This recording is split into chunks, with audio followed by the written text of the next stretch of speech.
Mummy, दादी के गंदे कपड़े मैं धो दूंगी, आप उन्हें डांटो मत। शिक्षाप्रद कहानी। अम्मा, आज फिर आपने बिस्तर गीला कर दिया। कितनी बार आपसे कह चुकी हूँ मुझे आवाज लगा दिया करो, मैं आ जाऊंगी और आपको बाथरूम तक ले चलूंगी, लेकिन आप सुनती ही नहीं।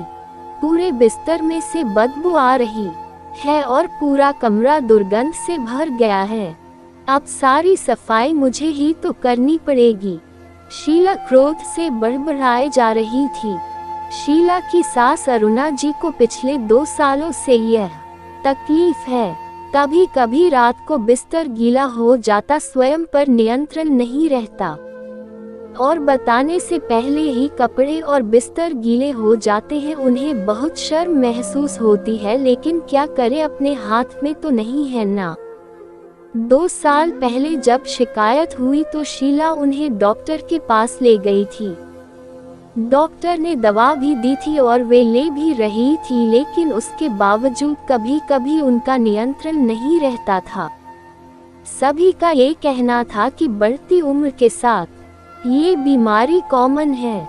जहां अरुणा जी बिस्तर गीला होने पर शर्मसार हो जाती और अपराध बोध से भर जाती, वहीं शीला अपने पर से नियंत्रण खोकर उन्हें डपट देती।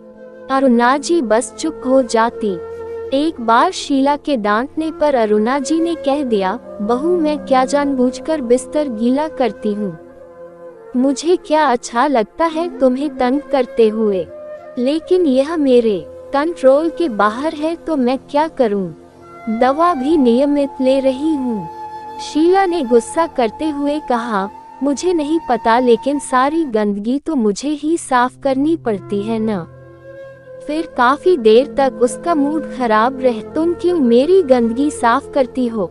मैं खुद अपनी चादर बिस्तर धो लिया करूंगी। कहने को तो अरुणा जी ने कह दिया, लेकिन उनसे भला चादर धुल सकती थी। 70 वर्ष की उम्र पार कर चुकी बीमारी के कारण कमजोर अरुणा जी लाचार हो गई। किसी तरह शीला कपड़े धोने वाली बाई से कपड़े धोने को कहती तो वह भी नाक चढ़ाकर कहती, पहले डेटॉल और कंफर्ट में उसको डालकर रखो, उसके बाद ही मैं धोऊंगी। मैं ऐसे दुर्गंध वाले कपड़े नहीं धोती, इसलिए कई बार शीला को ही वे कपड़े धोने पड़ते। कपड़े धोने के बाद हर बार उसका गुस्सा बढ़ जाता, चाहे ऐसे मौके रोज नहीं होते थे। 8-10 दिन में ही ऐसा मौका आ जाता जब कपड़े धोने वाली या तो छुट्टी पर होती या रात का वक्त होने पर कपड़ों की दुर्गंध न फैले, इसलिए उन्हें तभी धोना पड़ जाता। एक दिन डाइनिंग टेबल पर बैठे सभी शाम का नाश्ता कर रहे थे। सभी के लिए ठंडाई बनाई गई थी, लेकिन अरुणा जी को नहीं दी गई। जब उन्होंने पूछा, मेरी ठंडाई कहाँ है, तो शीला ने उन्हें डांटते हुए कहा, आपको पता नहीं, ठंडा ज्यादा पीने से बार बार सुसु जाना पड़ता है। आपका तो पहले ही कंट्रोल नहीं और मुसीबत पड़ेगी, इसलिए आप तो उसकी जगह थोड़ी सी चाय ले लो। अरुणा जी की आंखें भर आई। इतनी गर्मी में चाय पीने की उनकी जरा भी इच्छा नहीं थी। उन्हें ठंडाई बहुत अच्छी लगती थी, लेकिन बहू की बातें सुनकर मन मार कर रह गई। उस दिन सभी लोग कोई टीवी सीरियल देख रहे थे। अरुणा जी भी वही सोफे पर बैठकर सबके साथ टीवी देख रही थी। अचानक उन्हें बाथरूम जाने की जरूरत महसूस हुई। वे उठी और बाथरूम की ओर बढ़ी ही थी कि नियंत्रण खो बैठी और थोड़ा सा सुसु वहीं गिर गया। शीला चीख उठी, तंग करके रखा है, अपने कमरे में ही बैठी रहा करो। पूरे घर में गंदगी मचाने का क्या मतलब होता है? जब पता है नियंत्रण नहीं है तो बेकार में इधर उधर घूमकर दूसरों को परेशान करने में क्या मिलता है आपको? फिर पोंछा लेकर आई और पूरा फर्श साफ किया। मम्मी, शीला की जवान बेटी अनु माँ के व्यवहार को देखती रहती। अब तक तो वह कभी कभी कह देती थी, जाने दो न, क्यों दादी को डांटते हो? जब उस बेचारी का स्वयं पर कंट्रोल नहीं है तो क्या करें? इससे तो अच्छा आप उनको डायपर पहना दिया करो, लेकिन इस तरह डांटा तो मत करो ना। अरुणा उसी को ही डांट देती, तुम चुप करो, दादी की हिमायती मत बनो। मुझे पता है ना कितना उनको संभालना पड़ता है, तुम्हें करना पड़े तो पता लगे। लेकिन आज दादी की हालत और मम्मी का व्यवहार देखकर वह आवेश से भर उठी और जोर से बोली, मम्मी, क्यों दादी के पीछे पड़ी रहती हो?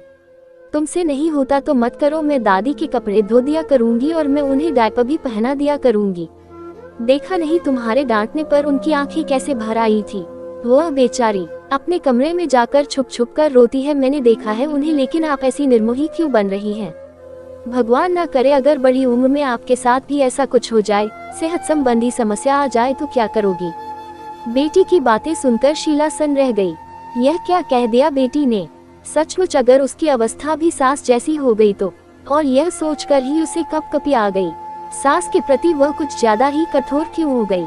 महीने में 3-4 बार अगर उसे परेशानी होती है तो उन्हें डायपर पहनाया जा सकता है, या बाई को ही थोड़ा सा प्यार से समझा कर काम लिया जा सकता है। इसके बाद भी अगर कभी कभार सफाई करनी पड़ जाए तो इतना बवाल मचाने की तो जरूरत नहीं होती।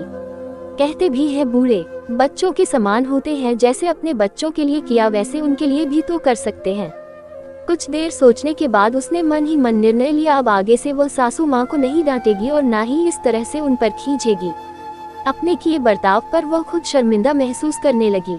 उसने मन ही मन बेटी को धन्यवाद दिया कि उसके कहने पर उसे अपनी गलती महसूस हुई। सखियों, मेरी नई कहानी आपको कैसी लगी? बुजुर्ग लोगों के साथ कई बार स्वास्थ्य संबंधी परेशानियां आ जाती, लेकिन अगर थोड़ा सा धैर्य और समझदारी से काम लिया जाए तो समस्या उतनी बड़ी नहीं रहती। आपका क्या ख्याल है? अपनी राय अवश्य दें। अगर रचना पसंद आई हो तो कृपया इसे लाइक, कमेंट और शेयर करें। मुझे फॉलो भी करें। धन्यवाद। जोड़